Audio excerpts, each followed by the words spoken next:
Good morning. कल हम लोग दो बैलों की कथा, जो प्रेमचंद जी की लिखी हुई कहानी है, उसके प्रश्नोत्तर पर बात कर रहे थे। आठवां प्रश्न हमने कर लिया था शायद। तो आठवां प्रश्न ये था कि इतना तो हो ही गया कि 9-10 प्राणियों की जान बच गई, वे सब आशीर्वाद देंगे। मोती के इस कथन के आलोक में उसकी विशेषताएं बताइए। तो इसमें जो उसकी विशेषता पता चलती है वह यह है कि उसके मन में अपने समाज के प्रति, उसके जो साथी थे बाकी के जानवर, उनके प्रति सहानुभूति थी। वह उनका भला चाहता था।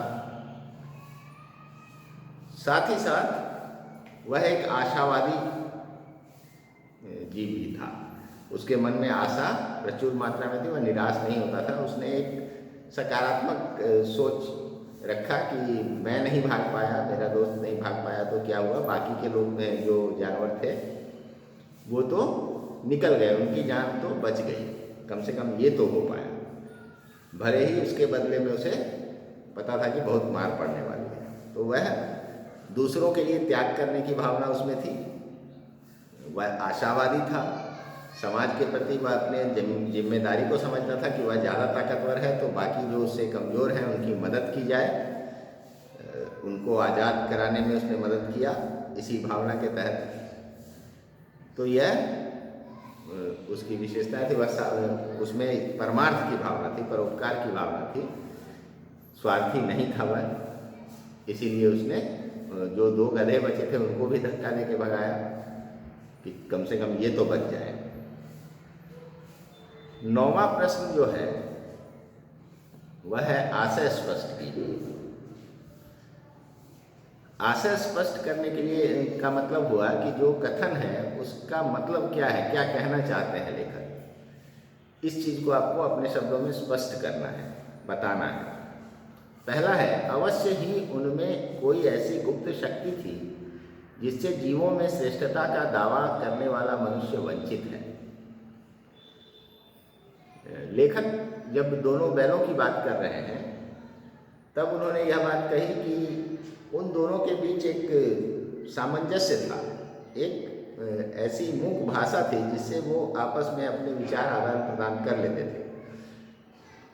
एक की बात दूसरा समझ जाता था। उनके बीच एक स्नेह का संबंध था, एक भाईचारा का संबंध था, जिसके कारण वह समझ जाते थे।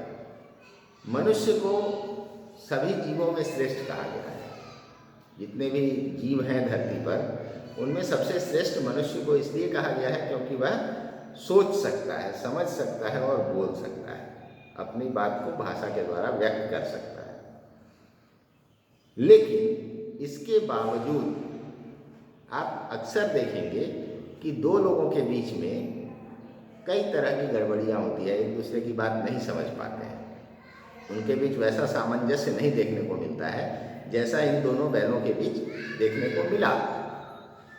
तो यहाँ कहने का अर्थ यह है कि सभी जीवों में श्रेष्ठ मनुष्य, जिसमें सोचने की शक्ति है, जिसके पास दिमाग है, जिससे वह सोच सकता है, नई चीज़ें करने के बारे में सोच सकता है, उसको व्यक्त कर सकता है भाषा के द्वारा।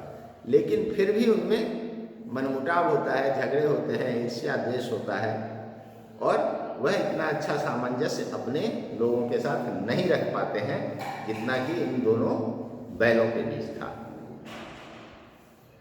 तो यह यहाँ इसी बात को उन्होंने कहा है कि बैलों में अवश्य ही कोई गुप्त शक्ति थी जो कि मनुष्यों में नहीं है। मनुष्यों की हालत उससे ज़्यादा खराब है।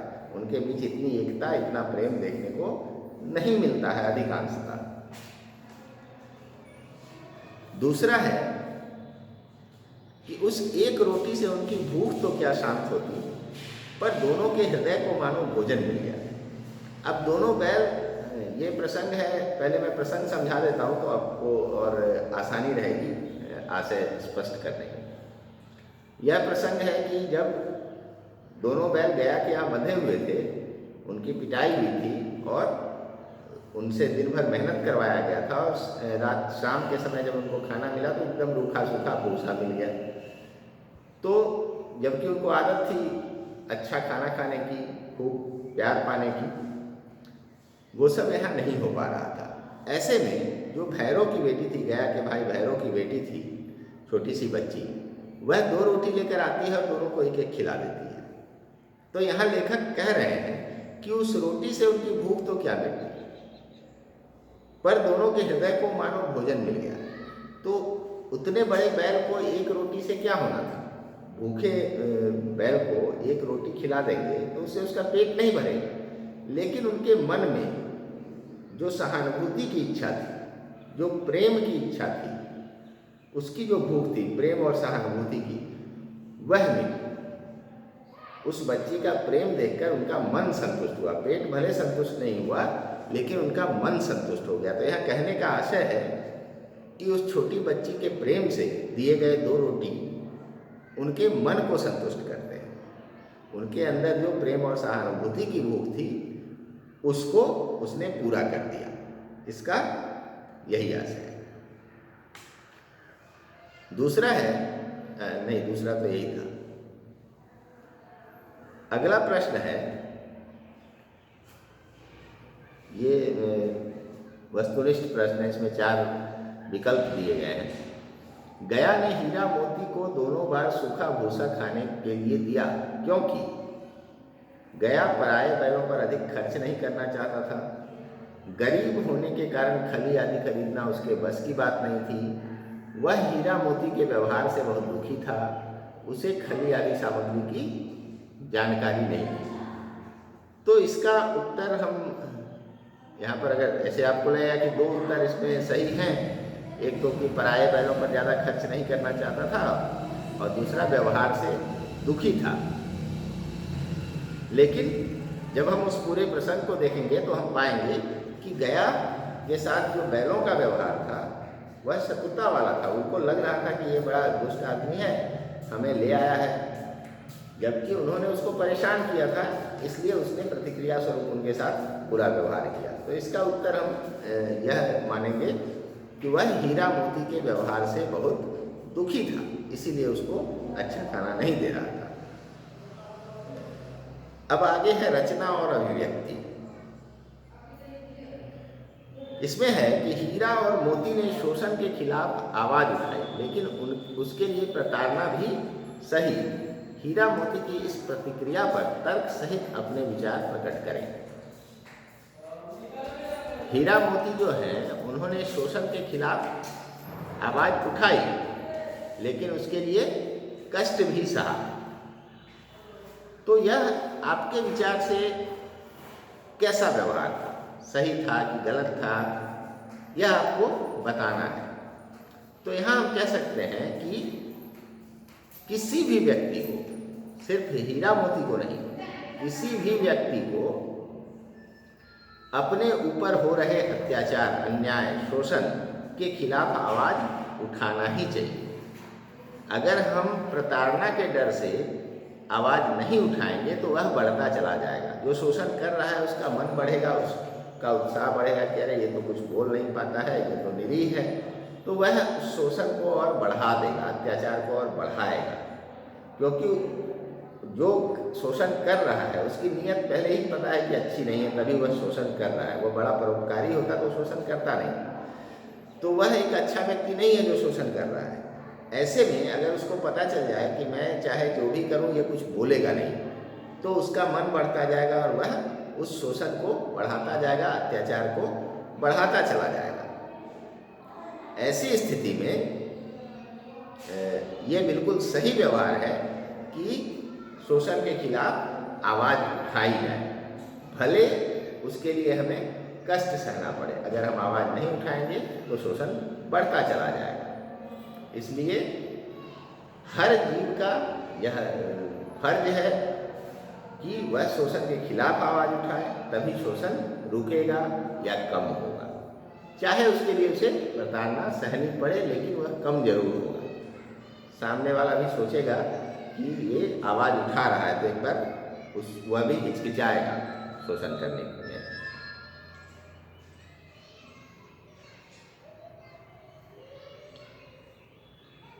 12वां प्रश्न है, क्या आपको लगता है कि यह कहानी आज़ादी की कहानी की ओर भी संकेत करती है? मैंने आपको जगह जगह पाठ पढ़ाते समय यह बताया कि जो अंग्रेजों के समय में जो भी रचनाएं होती थी, जो भी कविताएं कहानियाँ लिखी जाती थी, निबंध लिखे जाते थे, या जो भी जिस भी विधा में लिखी जाती थी, उस पर कहीं न कहीं अंग्रेजों द्वारा किए गए जुल्म, जो भारतीयों पर वे जुल्म कर रहे थे, उसकी छाप होती थी, उसका संकेत होता ही था। तो इस कहानी में भी है। यह पूरी कहानी ही आज़ादी की लड़ाई पर आधारित है। इसमें आज़ादी के लिए ही संघर्ष तो दिखाया गया है। अपने जो उसका परिवार था, उसको मालिक सिर्फ कहना उचित नहीं है। झूरी उसके परिवार की तरह था, परिवार के मुखिया की तरह व्यवहार करता था वो। जैसे आपके पिता या घर में जो भी आपके सबसे गार्जियन होते हैं, सबसे बड़े होते हैं, उनकी बातें आप सभी मानते हैं। इसका मतलब यह नहीं होता है कि आप उनके गुलाम हैं, क्योंकि वह जो बातें कहते हैं वो आप मानते हैं, और साथ ही साथ वह आपका पूरा ध्यान रखते हैं, आपके सुख सुविधाओं का ध्यान रखते हैं, आपके कष्टों को दूर भी करते हैं। तो इसलिए वह गुलामी नहीं है। तो झूरी उसी तरह था, जैसे परिवार का एक गार्जियन होता है, वह अपने बैलों को ऐसे रखता था। अब जब दूसरा व्यक्ति उनको ले जाता है, मालिक बदल गया, तो वह गुलामों की तरह व्यवहार करता है, उसको काम से मतलब था, जैसे अंग्रेज भारतीयों के साथ कर रहे थे। यहाँ पर आप अगर मिलाएंगे तो पाएंगे कि गया जो था वह अंग्रेजों का प्रतीक आप मान सकते हैं, और भारतीयों पर जो जुल्म किए जा रहे थे, उनसे खूब काम लिया जाता था और बदले में उनको कम मजदूरी, कम मेहनताना दिया जाता था, उनसे बेगार करवाया जाता था। बेगार कहते हैं कि बिना किसी कीमत के आपसे काम करवाना, बिना कोई मजदूरी दिए हुए आपसे फ्री में काम करवाना। तो ऐसा उस समय भारतीयों के साथ खूब होता था। सिर्फ खाने पीने लायक ही उनको दिया जाता था और उनसे खूब काम करवाया जाता था। तो आप यहाँ गया को अंग्रेजों का प्रतीक मान सकते हैं, और बैलों को भारतीय जनता के रूप में आप देख सकते हैं।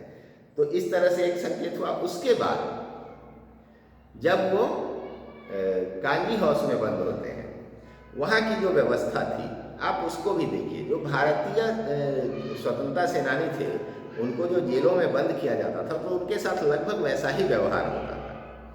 उनको इंसानों की तरह नहीं ट्रीट किया जाता था। उनके साथ जो व्यवहार होता था वह इंसानों की तरह नहीं होता था, बिल्कुल जानवरों की तरह होता था। जानवरों की तरह भी कहना ठीक नहीं है, उनको भी बहुत कम खाने पीने के लिए दिया जाता था, बस जिंदा रखने के लिए, और उनकी कोई उचित देखभाल नहीं की जाती थी।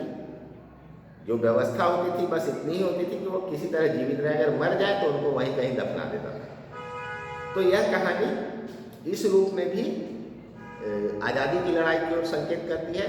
यहाँ बैल जो है पूरी कहानी में, वह भारतीय जनता के प्रतीक के रूप में देखे जा सकते हैं। और गया और काजी हाउस का जो संचालक था, उसको आप अंग्रेजों की तरह देख सकते हैं। जैसे अत्याचार से पीड़ित जनता उस समय परेशान रहती थी, कष्ट में रहती थी, वैसे ही इन दोनों बैलों को दिखाया गया है और काजी हाउस के बाकी जानवरों को दिखाया गया है। तो हम कह सकते हैं कि यह कहानी आज़ादी की कहानी की ओर भी संकेत करती है।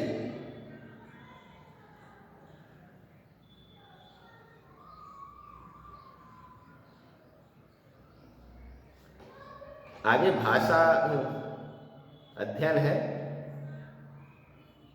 इसको आप लोग व्याकरण के साथ कर पाएंगे, क्योंकि अभी आपने ये सब पढ़ा नहीं है, उपवाक्य वगैरह। कहानी में जगह जगह पर मुहावरों का प्रयोग हुआ है। इसमें से 5 मुहावरे छांटना है और उनका वाक्यों में प्रयोग करना है। तो ये सब आपको आता है करना, आप लोग खुद से करिएगा। और प्रश्नोत्तर को अपने शब्दों में बनाइएगा। मैं इसीलिए आपको इतना ही बताता हूँ कि आपको एक पता चल जाए कि किस तरह से शुरू करना है या क्या बातें उसमें होनी चाहिए। उनको आप समझ करके अपने शब्दों में लिखिएगा तो एक अच्छा उत्तर बनेगा। अगर आप कहीं से देख के लिख लेंगे, किसी का सुन के लिख लेंगे, तो वह आपके शब्द नहीं होंगे, और आपकी जो रचनात्मकता है, आपकी जो सोचने की शक्ति है, वह कहीं ना कहीं दब जाएगी और आप एक रटा रटाया सा उत्तर लिख देंगे, तो उसमें फिर आपका ज्ञान भी नहीं बढ़ेगा, आपकी रचनात्मकता भी नहीं बढ़ेगी। तो इस प्रकार से हम इस पाठ को यहीं समाप्त करेंगे।